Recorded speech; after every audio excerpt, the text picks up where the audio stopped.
Hi. Didn't see you there.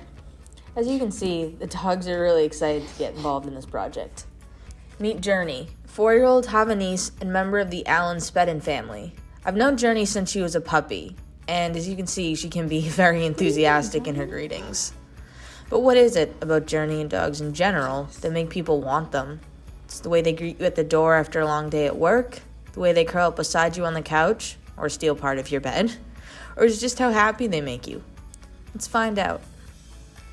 And she came from Utah, Salt Lake City. Yes. She got her airplane ride when she was only 6, 7, 8 weeks old. Journey's birthday is the same as Gregory's. It is. November Yes. 28. Now, mind you, there's a few years between them.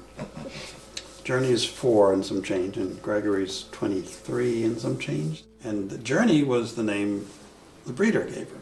And we liked it enough that we said, okay, well, you know, let's not confuse the critter. Let's keep the name. One thing about Journey is that she's a Havanese, and because they were bred in Havana for herding chickens, so she has that. So we in need her a chicken. past. Yeah, she has a really surprisingly good sense of smell. She will track mom or other people in a direct line, like accurately. It's very crazy. Who's that in the door?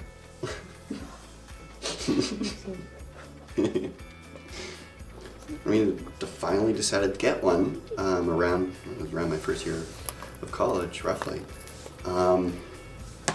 And it's hard to say how things have changed. The house always definitely feels a lot more lived in with the puppy around. You can hear the little pit-pats in the distance. And when it comes to the door, it's very loud. And then there's her routine with Doreen, the letter carrier. Yes. Doreen comes around 1:30 or 2 every day, give or take. And she knows the sound of the truck. Doreen drives her little truck from door to door. So she hears the truck and explodes. Runs to the side door, which is where the mailbox is. And see, Doreen carries dog treats with her because she's a letter carrier. And so she's used to getting a treat when Doreen comes. We give her supper half an hour before we have ours. So we're kind of like, maybe she won't beg too much, but no. She's sitting there going on both hind legs, saying, trying to get at our plates. Surprising. She loves peas. She loves green beans. If we open up the fridge, she'll come running over and can give her a green bean, and she'll run away with it and snack on it somewhere. Well, it's always a battle with her too. Sometimes she doesn't want it. Well, which is very strange. You'd think you'd be excited to go out, but no. She doesn't want to sometimes. No, it depends on the weather. She's very picky about it. I'll take her out and then she'll sit down and stare at me. With Havanese, usually you need to make them think that they're in charge of the flock. She's very stubborn. Very funny, but also very endeavoring. But just sits and stares at me. She won't move? Nope. she loves it when there's just the right amount of snow and we can throw snowballs, and she tries to catch them. Of course, that doesn't work. So when she was a baby, she was just literally a hairy ball of fur. She had the classic puppy cut, and she had a little tuft, their hair wrapped around it. Oh, now it's time to play. Okay.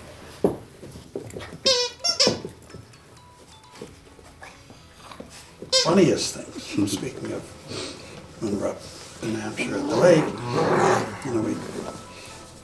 we lift her up and we start to put her in the water, and as soon as her feet are in the water, it goes like a dog paddle, literally, all 4 of them, all 4 legs. It's instinctive. You lift them up, they stop. You put her down, it starts on, off, on, off.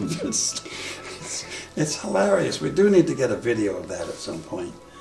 She's happiest with Mom. She puts up with me quite a bit. So I do probably I. handle her the most, and she's okay with it. I'm done. Okay, interview's over. Okay. Just a few streets down lives Dakota, a 7-year-old husky lab mix who completes the Whiteley family of 5. Dakota is also familiar with me, as I've known her since they moved here 6 years ago. So don't be surprised if she comes up to say hello too. My name is Lindsay Whiteley.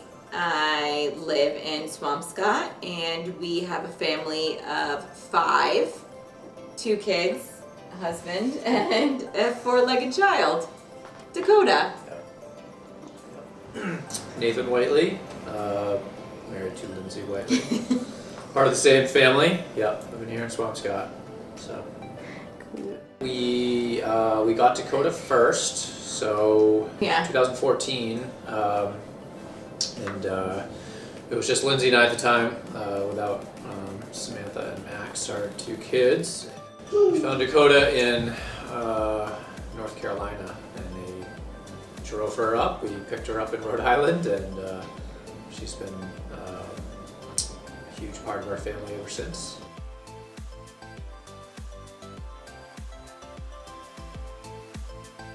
She was actually very motherly. Huskies have a motherly instinct that whenever there's like a puppy or a baby around, they think it's their own. So she was very on top of, like, just being close to us, always making sure that Max was okay, always being around Max when he was a baby. So Samantha is 2.5 and Maxon is 4.5. It teaches, I think, kids a healthy respect for animals, to have an animal in the house, and that they should be treated as part of the family, and she's great with the kids, and they're great with her too. But yeah, so like respect, kindness, generosity, and also like chores. So they feed her, and they love it. They love it. And also too, I think when you grow up with animals, you're just inclined to get them as you grow up. It brings a different dynamic to a household, and it also just, I don't know, I always had, literally since like the beginning, I've always had a dog my whole life, so it just was natural to get one. We bought a chaise lounge to have on the side that, I was thinking, it'd be nice for me, like watching a game, I can sit there and be a comfortable spot. I think in the 6 years we've had this couch, I've probably sat in that spot. Maybe twice. And Dakota sits there. Thank you. That's her spot all the time. So yeah, and it's totally fine. I'm happy that she's comfortable. So yep, that's her spot. Chaise lounge. Dakota. Puppy. Dakota.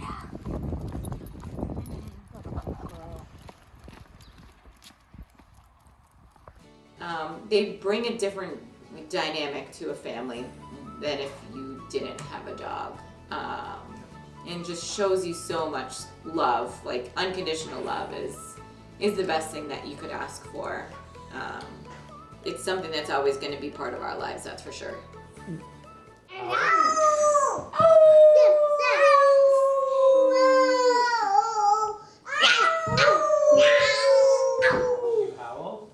Our third and final participant lives just 2 houses away. Sammy, a 10-year-old lab pointer mix.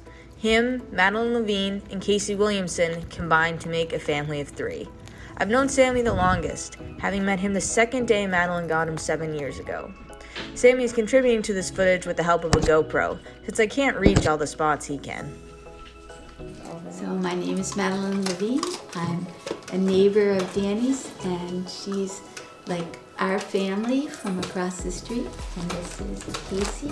Casey Williamson. I live here with Madeline.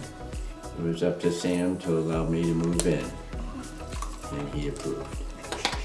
Casey built a king-size bed so that it was big enough for the 3 of us. I've had Sammy for 7 years. Sammy's a good boy. He was adopted at 3, and when he came to me, he was very, very shy and a little skittish, but I didn't know that. And on the second day that I got him, I took him down to the polar plunge down in Swampscott on the ocean. And there was Danny and her mother and father. So Sammy and I watched it. And when Danny came out, she came up and introduced herself to Sammy. And they've been together ever since. I think it was that night, Madeline called and said, hey, you want to walk him? And I went, oh, sophomore in high school. I went, okay, sure, I'll walk the dog. So that's really how it started. And then I'd walk him pretty much every day after school while Madeline was working until I graduated high school, really, and went off to college. So Sammy's heard about more of my life than I think anyone else, because he just listens to you. Danny and I first got him. We tried to see if we could teach him how to play. And so I'd throw the ball, and then Danny would catch it. And we'd say, okay, let's run. And Sammy would just look at us. Another time the girls were walking him, and they thought, oh, let him run loose. He really is, always on leash. And so they let him off leash, and he disappeared. And they couldn't find him. And Bernadette at school, she's a teacher, got a call saying, I think I found your dog, but don't worry, he's on my couch. But he was really hungry. So we fed him, gave him some water, and he's just chilling out on the couch.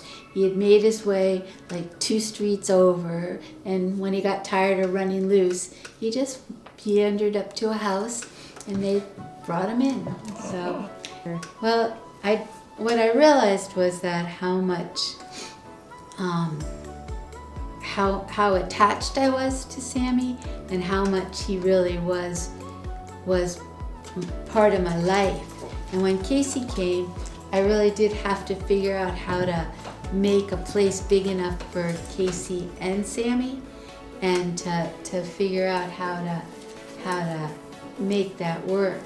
But he became a huge piece of my life. I mean, Madeline and now Casey into the picture, they are part of my family, our family, and Sammy really contributed to that. He was in our wedding. Yes. So Sammy has a tuxedo collar that we put on. And Danny and Sammy walked down the aisle at our wedding. Sammy was wearing the rings around his neck.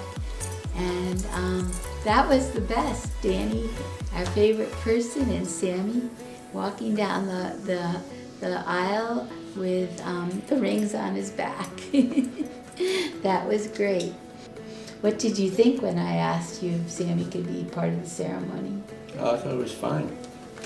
No, it was great that he could do it, and he had such a good time and at our party outside.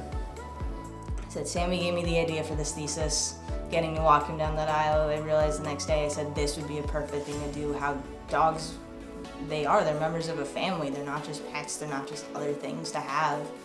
So I give him a lot of credit for it. So no, Sammy definitely is made his way into my life and everyone's life around me. So by the time I was able to really get to know a vet and get to know me, they discovered that he has lymphoma, and at that point it was pretty far along. We decided not to do the chemo and just to give him prednisone, but the prednisone isn't keeping it from growing, and it's clear to me that it's progressing. I'm preparing myself for a day when Sammy won't be here. The issue for me is that I can't always tell how he feels, and I have to figure out at what point is he in pain or confused, or has it traveled through his body so much that keeping him alive for me isn't fair. What the promise that I've made to myself and to him is that I won't keep him alive for me. The love of a dog and the companionship of a dog is really important to me, and it definitely he has enriched my life. I mean, I'll say I wouldn't trade any of it. If you told me on the first day that it was gonna end with him being sick and eventually passing, I would have done everything the same, because it's worth it.